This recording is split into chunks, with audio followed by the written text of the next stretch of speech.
Carta de Paulo aos Efésios, capítulo 4.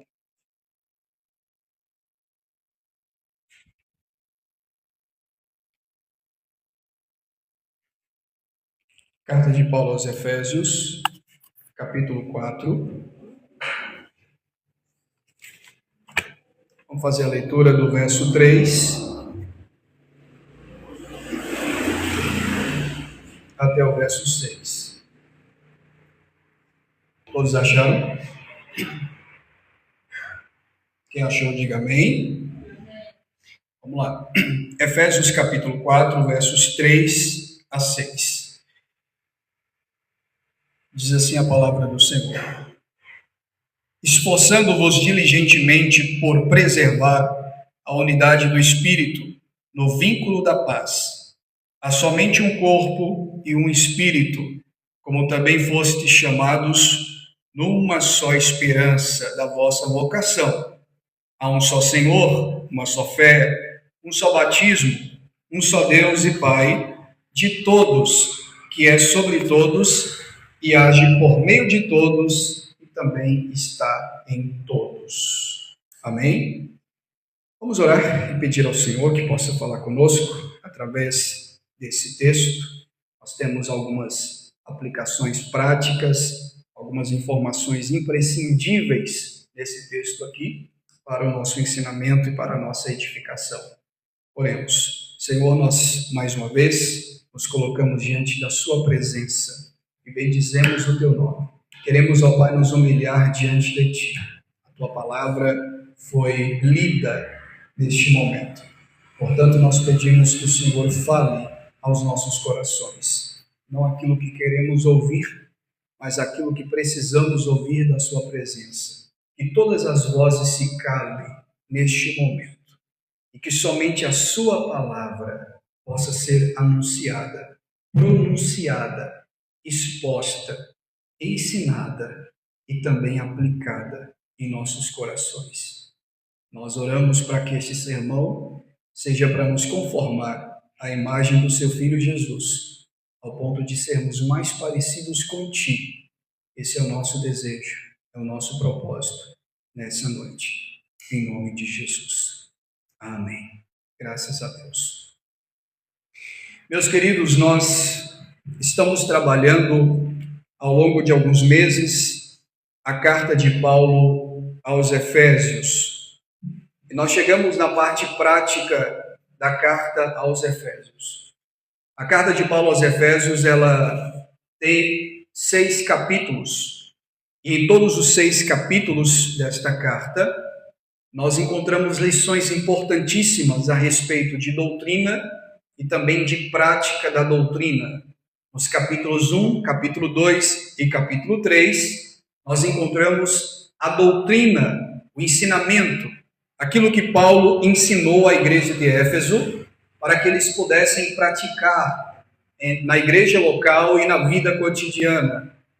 E no capítulo 4 até o capítulo 6, ou seja, a segunda parte desta epístola ou desta carta, nós encontramos a prática da doutrina.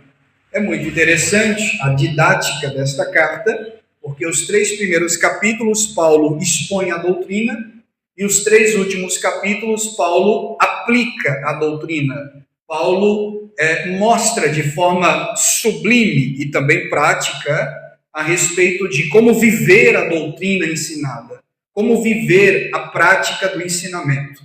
Isso nós vamos chamar de ortopraxia. Ortodoxia, que é a doutrina, e ortopraxia, que é a prática da doutrina. Ou seja, nós devemos ouvir a palavra, receber a palavra, sermos ensinados e modificados pelo Espírito Santo através da pregação, da exposição, do ensinamento doutrinário.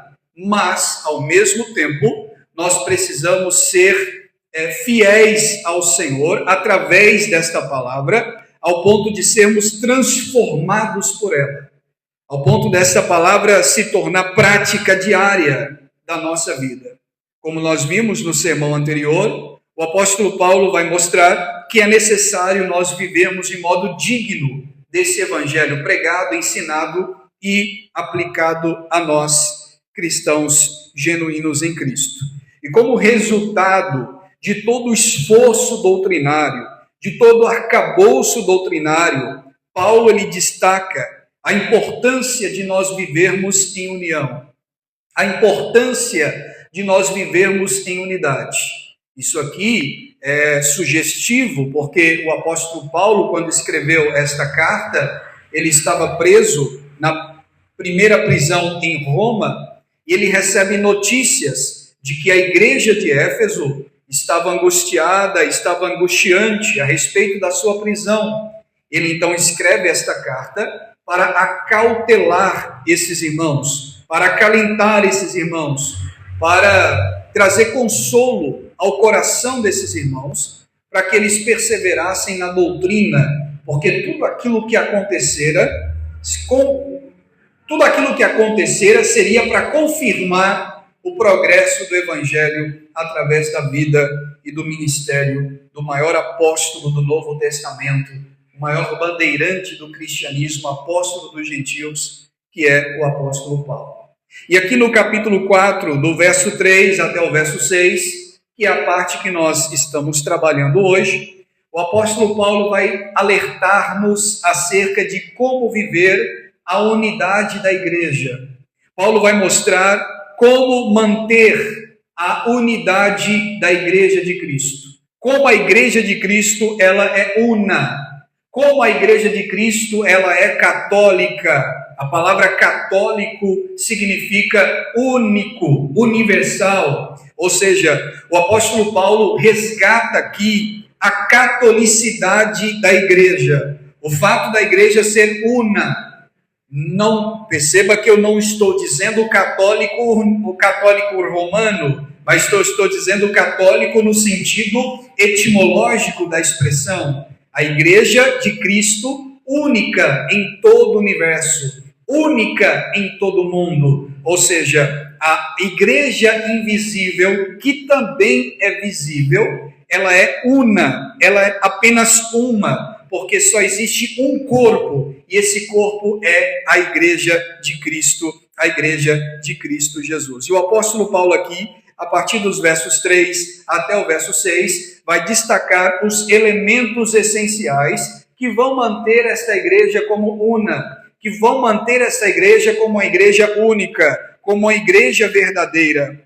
Esse assunto é de suma importância ao nosso tempo nos dias de hoje, devido à falta de unidade do corpo de Cristo, devido à falta de unidade da igreja do Senhor nos dias em que nós vivemos hoje. Notem, por exemplo, que o apóstolo Paulo, ele está falando não de uma unidade desordeira, mas ele está falando de uma unidade espiritual, que ele vai chamar de unidade do Espírito, ou seja, o Espírito que atua na igreja de Cristo, ele é o mesmo Espírito que traz sobre ela, sobre a igreja, uma união imprescindível, transformando ela não apenas em uma organização funcional, em uma organização eclesiástica, mas também transformando a igreja em um corpo místico, espiritual de Cristo Jesus, o nosso Senhor. E isso traz algo muito importante, alguma importância em nosso coração através desse ensinamento do apóstolo Paulo. Por isso, nós precisamos ter uma clara e completa compreensão a respeito sobre o que é a igreja do Senhor, como ela se desenvolve e como nós mantermos a união da igreja do Senhor de forma espiritual, eclesiológica e também bíblica. Logo, Paulo mostra aqui, nesse texto que nós estamos trabalhando, como é a unidade da igreja, como a unidade da igreja funciona e sobre qual base nós podemos afirmar que a igreja de Cristo é apenas uma e que nós vivemos em completa harmonia com o Espírito Santo no seio da igreja do Senhor. Dito isto, vamos então ao texto. Dadas essas informações preliminares, eu acho que fica mais fácil nós entendermos o que Paulo está trabalhando aqui. Vejamos, portanto, com esses óculos, o que Paulo está dizendo aqui a partir do verso 3. Diz assim o texto: esforçando-vos diligentemente por preservar a unidade do Espírito. A partir do verso 1, Paulo vai dizer que ele é prisioneiro de Cristo e que ele se coloca de joelhos por esta causa, ou seja, a causa do reino, do Evangelho, para que a igreja de Cristo compreenda o que realmente importa, que é o Evangelho da graça, que é o Evangelho de Cristo. E aqui no verso 3, Paulo, ele clama, ele faz um clamor para a igreja, para os cristãos em Éfeso, para que eles esforcem, mas não esforçar de qualquer maneira. É um esforço, a própria palavra esforço já demonstra que é algo muito específico, mas não é apenas um esforço, é um esforço diligente, é um esforço trabalhoso, um esforço que é muitas vezes até árduo, mas necessário. Esforço para que vocês, de forma diligente, esforçando-vos diligentemente por preservar a unidade do corpo, a unidade do Espírito no vínculo da paz. Ou seja, ele está clamando para que a igreja esforce para preservar esta unidade. Note que ele não está dizendo que a igreja deve ocasionar esta unidade, criar esta unidade, proporcionar esta unidade, mas apenas preservar esta unidade que já é criada, proporcionada e ocasionada pelo próprio Espírito Santo que atua sobre nós, que atua sobre a igreja do Senhor. Ele não diz para nós criarmos essa unidade, mas para preservarmos ela. Em outras palavras, nós devemos guardar a unidade do Espírito na igreja. E como nós devemos fazer isso? Como guardar a unidade do Espírito na igreja? Sendo que essa unidade já existe. Deus, ele integrou-nos em seu corpo. Através do seu sacrifício na cruz, ele comprou para si um povo zeloso e de boas obras, diz as Escrituras. Ele resgatou para si a sua igreja, os seus eleitos, o seu povo. Então, na cruz, houve então a formação de um corpo, a qual ele é o cabeça e nós somos os membros. A igreja, o seu corpo místico, a igreja de Cristo, os eleitos. Nós não contribuímos em nada para essa unidade. O que nós fazemos é apenas preservá-la, porque essa unidade já foi feita lá na cruz do Calvário. Mais tarde o apóstolo Paulo vai dizer que este corpo de Cristo é como a junta que tem muitos ligamentos. Lá na carta aos Colossenses, ele vai dizer que o corpo é como a junta que possui muitos ligamentos e que esses ligamentos do corpo são feitos de forma espiritual e não de forma natural. Ou seja, queridos, nós precisamos preservar a unidade da igreja, mas essa unidade da igreja, ela é feita através do poder do Espírito Santo que em nós atua. Nós apenas preservamos essa unidade, apenas mantemos ela viva e convicta em nosso seio, em nosso interior. Cristo, ele já proporcionou esta unidade a fim de que todos nós sejamos apenas um em Cristo Jesus.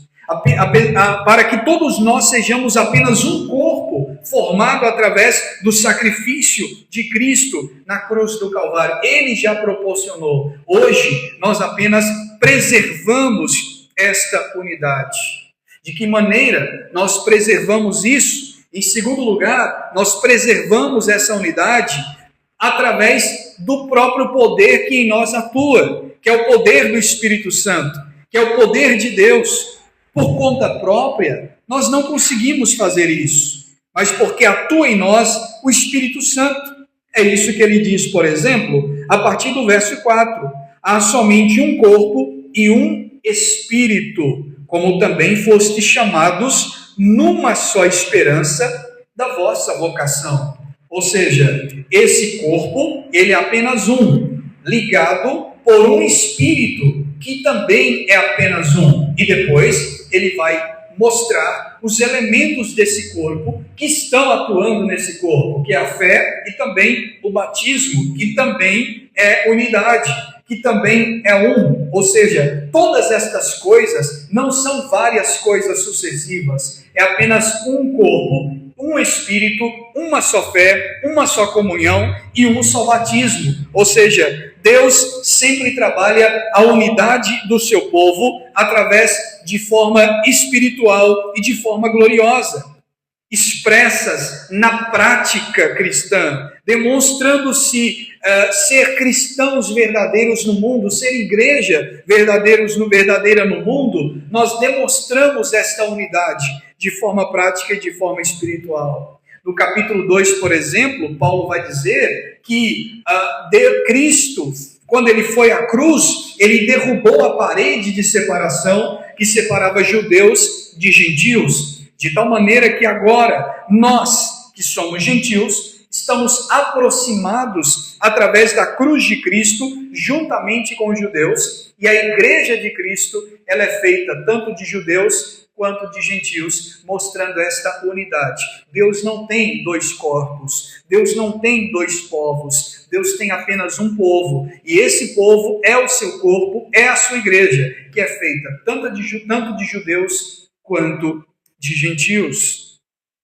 Ou seja, Deus já uniu esse corpo de forma expressiva e gloriosa. Agora nós devemos apenas esforçar de forma diligente para preservar esse corpo, para preservar esta unidade.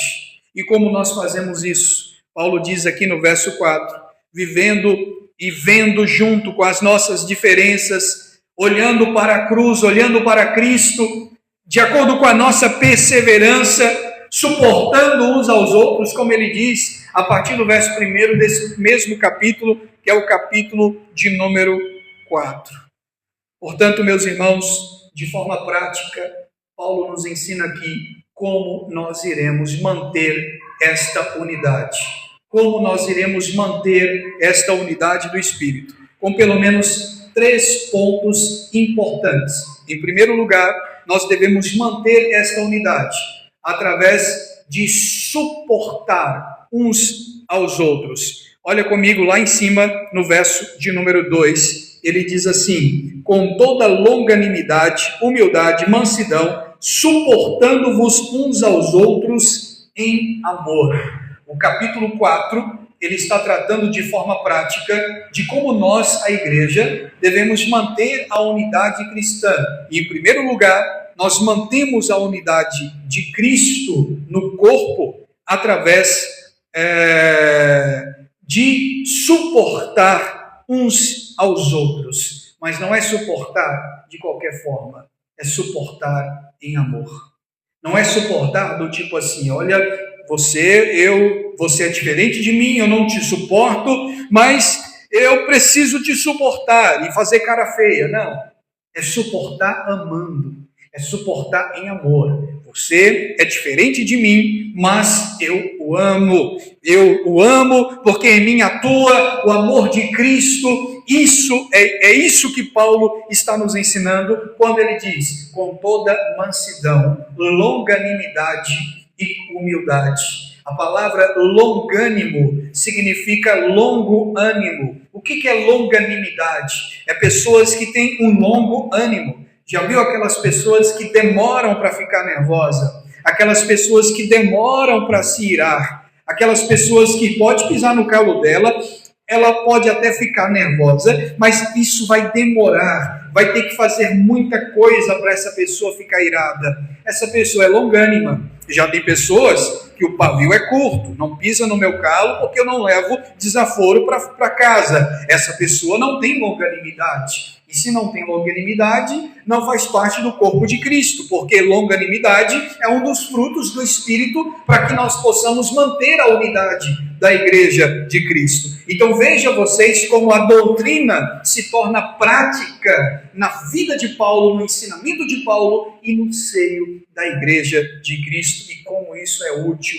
para os dias atuais. Como isso é útil para os dias de hoje. Porque ninguém suporta mais ninguém hoje em dia.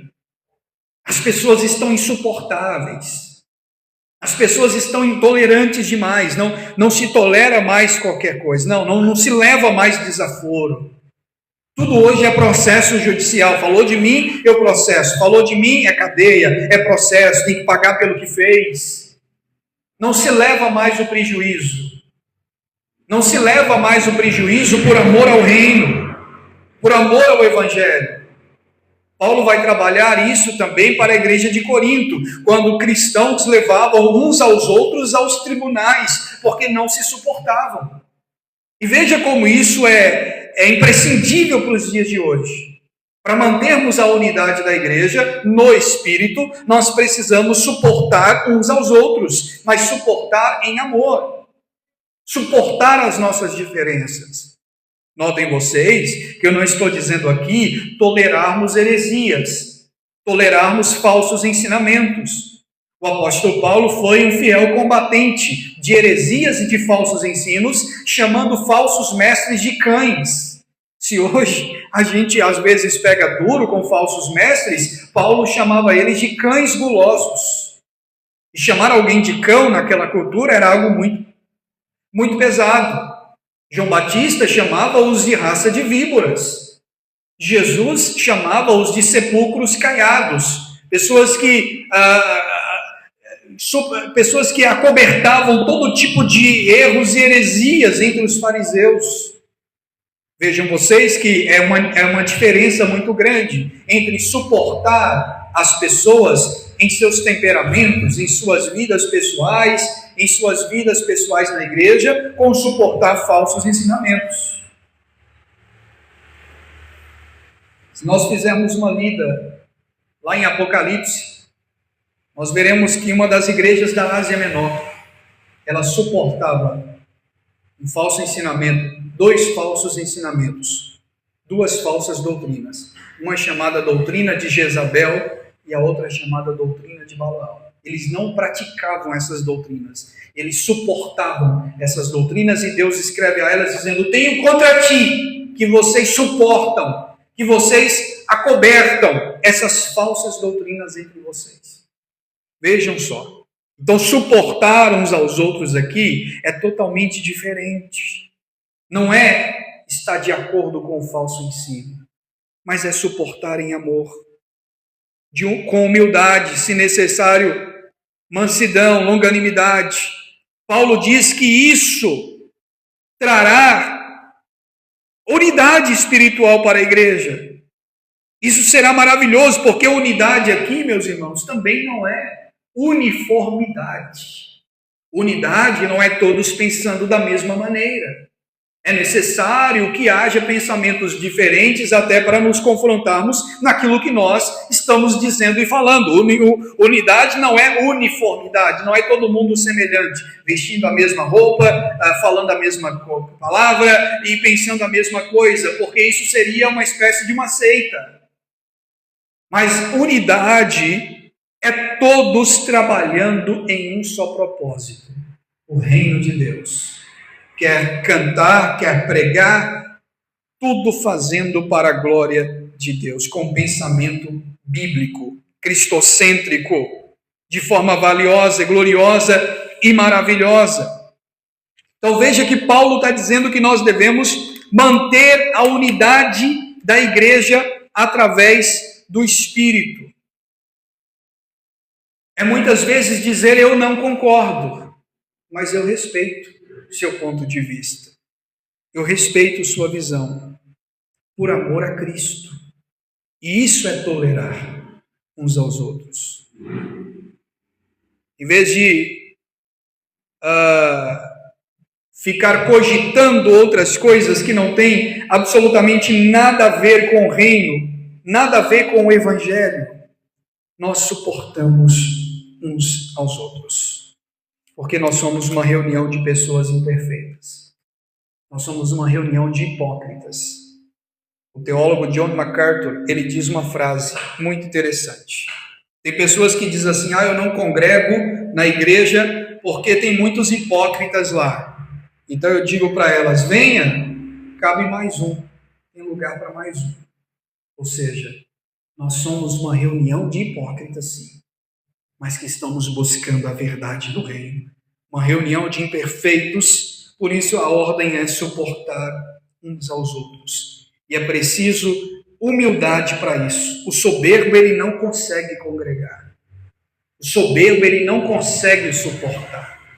Não, porque aquela igreja fala de dízimo, não, porque toda igreja tem dízimo. O único argumento deles é esse, é o dinheiro. Mexeu no dinheiro, acabou. Acabou a conversa. Não interessa se lá tem pregação da palavra, ensinamento, teologia sadia. Se falou em dízimo, cara, acabou. Não, é falsa igreja, é heresia. Falta unidade do Espírito. Aí no verso 3, Paulo diz, volta lá no 3. Paulo diz assim, eu já estou encerrando, esforçando-vos diligentemente para preservar a unidade do Espírito no vínculo da paz. A palavra vínculo aqui no grego dá uma ideia de grampear, vincular, grampear. O que é um vínculo? É quando você pega duas folhas, você pega um grampeador e ó, você grampeia as folhas. Isso é vincular uma folha à outra. Prender no grego, vincular é prender, manter unido, manter preso, inseparável. Ou seja, você está junto comigo, independente de quem você é e de como você pensa, nós estamos juntos porque quem nos une é Cristo. E Cristo é esse grampo. Cristo é aquele que nos une, porque as nossas convergências são maiores do que as nossas diferenças. Bendito seja Deus. Vínculo é um grampo que nos segura. E esse vínculo, Paulo chama ele de o vínculo da paz. Nós precisamos buscar a paz. E ter paz, mais uma vez, eu vou dizer, não significa concordar com tudo, mas não guerrear por causa de coisas efêmeras, passageiras e que de nada aproveitam. Como nós devemos fazer isso? Ainda no verso 3, Paulo diz, com diligência. A palavra diligência aqui significa urgência, atenção. Dê urgência, atenção para isso.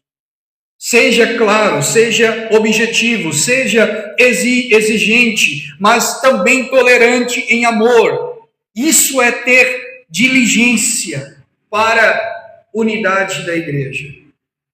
Porém, há uma obstinação muito grande nos corações das pessoas para com essas coisas. Por isso que Paulo está clamando para que a igreja viva em unidade. Verso 4. Há somente um corpo, um espírito, como também fostes chamados numa só esperança da vossa vocação. Aí verso 5. Há um só Senhor, uma só fé, um só batismo. Um só Senhor, uma só fé e um só batismo. Aqui Paulo mostra como nós preservamos essa unidade. E é incrível como está escrito aqui, de forma até trinitária, falando do Espírito de Cristo e de Deus ao longo de todos os capítulos, do capítulo 1 até o capítulo de número 4. Por quê? Porque Paulo diz que nós somos salvos pela ação de Deus, por meio de um só Espírito, verso 4, há somente um corpo e um Espírito. Ele chama, coloca, convoca, convence o homem do pecado e coloca-o no corpo de Cristo. Esse é o batismo com o Espírito. Batismo com o Espírito não tem nada a ver com labachúria, labalaias, tem nada a ver com essas coisas. Batismo com o Espírito é quando o Espírito Santo te convenceu do pecado e te colocou no seio da igreja. Esse é batismo com o Espírito. Todo cristão é batizado com o Espírito, porque nós somos unidos em um só Espírito. O mesmo Espírito que pode atuar em quem está falando labalaias é o mesmo Espírito em quem atua em quem não fala. Isso, falar labalaias não é evidência. A evidência é o fruto, não é o dom. A evidência é, pelos frutos os conhecereis. Jesus deu a evidência de quem é salvo e quem não é. De quem tem o Espírito santificador, salvador, regenerador e quem não tem. Não é quem fala em línguas, porque falar em línguas até o diabo fala. Se até o diabo fala em outros idiomas, então o diabo é batizado com o Espírito? Claro que não. Se a evidência é falar outros idiomas, então uma pessoa que é muda, não fala nada, e agora? Como é que faz? São frutos. Aí Paulo diz, uma só fé, um só batismo e um só Senhor. Verso 6 a gente conclui. Um só Deus e Pai de todos, o qual é sobre todos, e age por meio de todos, e está em todos. Unidos em um só Espírito, que nos chamou, nos convenceu do pecado, unidos através da cruz de Cristo, porque nele nós fomos unidos, unidos através de um só Deus que nos une, pelo vínculo da paz, porque ele é o Pai de todos nós, o soberano entre todos e entre tudo. Não há razão maior para nós congregarmos como essa razão aqui, sermos corpo, unidos, entrelaçados em uma só fé, em uma só comunhão, em um só batismo e em um só Senhor. Um só Deus e Pai de todos, o qual é sobre todos e age por meio de todos, está em todos. Quais são as aplicações práticas desse sermão para a nossa vida nessa noite? Em primeiro lugar, meus queridos, nós precisamos aprender a tolerar uns aos outros. A partir dessa noite, desse sermão de hoje, seja tolerante. Tolere as pessoas que pensam diferente de você. Não concorde, critique, duvide, questione, não hesite em questionar, mas tolere. A tolerância, ela é necessária para mantermos a unidade da igreja. Mais uma vez eu vou ressaltar, isso da unidade da fé, não daquilo que não é da fé. Aquilo que não é da fé não deve ser tolerado. Deve ser combatido, rechaçado, denunciado e exposto. Mas aquilo que é da fé, do evangelho, que mantém a unidade da igreja, Paulo está falando aqui para crente. Nós devemos suportar e tolerar as diferenças, porque os membros do corpo são diferentes uns dos outros. Esse dedo é diferente desse dedo. Esse dedo tem uma função e esse dedo tem outra função. E o que os dois fazem? Trabalham de forma diferente, mas com um propósito especial, porque se eu quero pegar esta taça com essa mão, eu vou usar 5 dedos diferentes uns dos outros, mas todos eles estão trabalhando com o único propósito, pegar essa taça. A igreja é conforme esses dedos, que são diferentes uns dos outros, mas que estão trabalhando em um só propósito, o reino de Deus, a glória de Deus, o reino de Cristo. Por isso nós devemos suportar as diferenças em amor. E talvez esse seja o maior desafio da Igreja de Cristo no século XXI. Suportar as diferenças. Uma vez perguntaram para Martinho Lutero, como eu faço para mim viver a minha vida cristã de forma honesta, verdadeira? Como eu faço para me fazer missões, fazer a obra de Deus, assim como você, Lutero? Lutero olhou para essa pessoa e disse assim, você trabalha com o quê? E o homem era um sapateiro. Naquela época era uma profissão muito requisitada, né? Sapateiro. Sabe o que Lutero disse? Vá, faça um bom sapato e venda-o por um preço justo. Você está fazendo a obra de Deus. Quer fazer a obra de Deus? Faça um bom sapato e venda ele por um preço justo. Já é a obra de Deus que está fazendo. Veja como é importante nós praticarmos a doutrina do Evangelho no nosso dia a dia, em coisas simples da vida, nas coisas simples e comuns da vida, e assim nós praticamos o Evangelho de Cristo na nossa vida e também na igreja do Senhor. Que possamos, a partir desse sermão de hoje, aprender a viver na unidade do Espírito de Deus. Feche os seus olhos. Senhor, a Tua palavra foi pregada nesta noite. Uma mensagem tão simples, mas carregada de tamanho ensinamento, Pai. O que nós precisamos hoje é disso, é sermos exortados, ensinados, edificados, com muita paciência, longanimidade, amor, comunhão. Nos ajude, ó Deus, porque somos imperfeitos. Nos ajude, ó Pai, a suportar as nossas diferenças, a viver nesse mundo e suportar uns aos outros. Tudo para a glória do seu nome. Abençoe as nossas vidas nesse momento. Ó Pai, que essa pequena congregação que está sendo plantada esse ano nessa cidade, seja com 2, com 4, com 5, com 10, com 20, com 50, com 100, seja qual for a proporção que o Senhor acrescentar, que sejamos uma igreja sadia, que sejamos uma igreja bíblica, mas que também sejamos uma igreja de amor, uma igreja que ama, uma igreja que abraça, uma igreja que pastoreia, uma igreja que apacenta, uma igreja que traz a paz nesse mundo tão conturbado. Nós te louvamos e te agradecemos por esta palavra nesta hora, em nome de Jesus. Amém. Graças a Deus. Meus queridos, nós vamos participar da ceia do Senhor, momento solene, a qual nós iremos celebrar, a ceia do Senhor. Eu quero que todos que for cear fiquem em pé neste momento e vamos participar do corpo e do sangue do Senhor.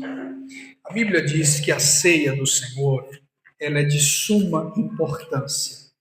Na carta de Paulo a 1 Coríntios, capítulo 11, no versículo 23, o apóstolo Paulo diz assim, 1 Coríntios, capítulo 11, versículo 23. Se você quiser acompanhar a leitura, eu acho que todo crente, todo cristão conhece de cor esse texto. Porque eu recebi do Senhor o que também vos entreguei. O Senhor Jesus, na noite em que foi traído, ele tomou o pão e, tendo dado graças, o partiu e disse: Este é o meu corpo que é dado por vós. Fazei isto em memória de mim. Por semelhante modo, depois de haver ceado, tomou também o cálice, dizendo: Este cálice é o cálice da nova aliança no meu sangue. Fazei isso todas as vezes em que beberdes em memória de mim.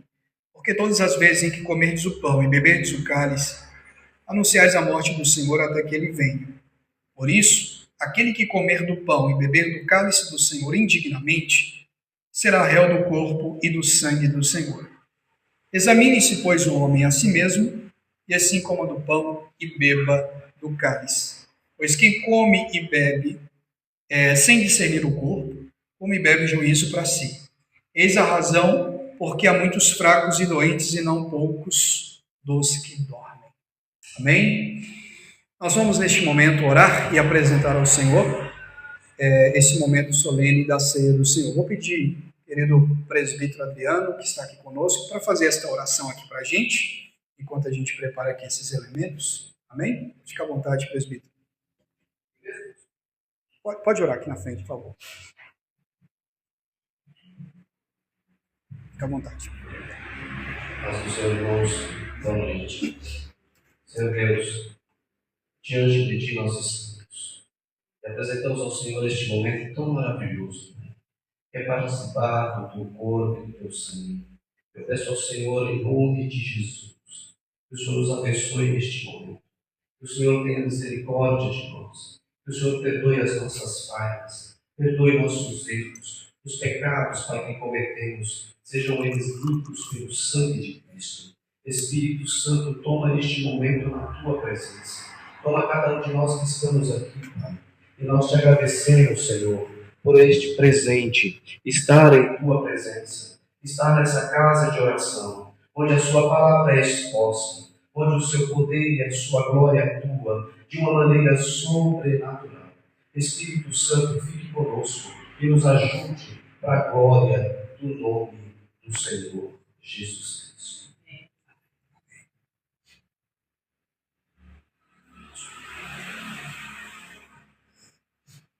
Amém, meus irmãos? Os que forem cear, permaneçam em pé. Nós vamos estar ceando neste momento. Amém?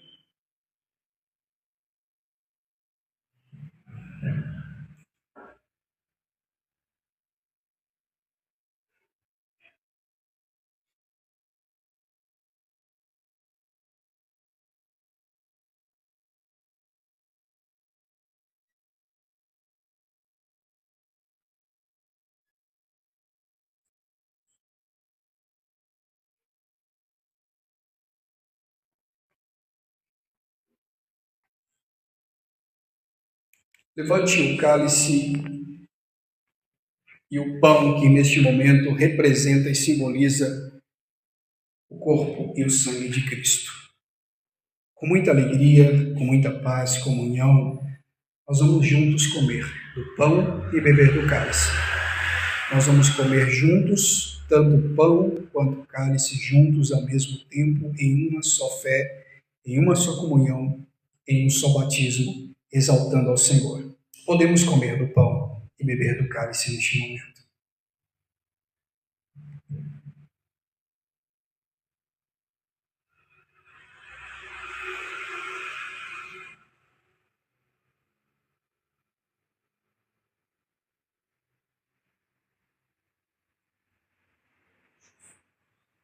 Obrigado, Senhor, por este momento. Obrigado, Senhor, por mais uma vez nós participarmos deste memorial. Obrigado, Senhor, por mais um mês fortalecidos, edificados e abençoados pelo Senhor. Que possamos, ó Pai, durante o ano completar as 12 ceias do ano, para que o seu nome seja glorificado. Nos dê força para isso, para estarmos em comunhão durante o ano inteiro, somente para o seu nome ser glorificado. Obrigado, Pai, pelo privilégio que temos de estarmos aqui neste lugar e participar deste momento solene, tão simples, mas também solene e maravilhoso. Nós te louvamos e te agradecemos para a glória e honra do teu nome. Obrigado, Jesus. Amém. Graças a Deus. Amém, queridos. Ainda de pé, nós já vamos dar término ao nosso culto nessa noite. Dar alguns avisos que na quinta-feira, Na quinta-feira nós vamos dar prosseguimento ao discipulado para o pré-batismo e também no domingo pela manhã, às 9 horas da manhã, dando prosseguimento ao nosso culto pela manhã, também às 19 horas, culto ao Senhor para a glória do nosso Deus. Amém? É bem provável que futuramente nós teremos também um culto na semana, mas isso é futuro. Amém? Vamos agradecer ao Senhor e retornar para os nossos lares abençoados. Obrigado, Senhor, por este culto, mais uma vez. Leva-nos em paz, nos dê uma semana de paz na sua presença e abençoe as nossas vidas para a glória do teu nome. Amém. Se você trouxe uma contribuição, fique à vontade para contribuir ao Senhor, para a glória de Deus. Que a graça do nosso Senhor e Salvador Jesus Cristo, o amor de Deus e as doces consolações do Espírito Santo seja sobre nós e sobre nós permaneça, não somente hoje, mas para todo sempre. E todos dizem amém. Está terminado. Deus abençoe a todos.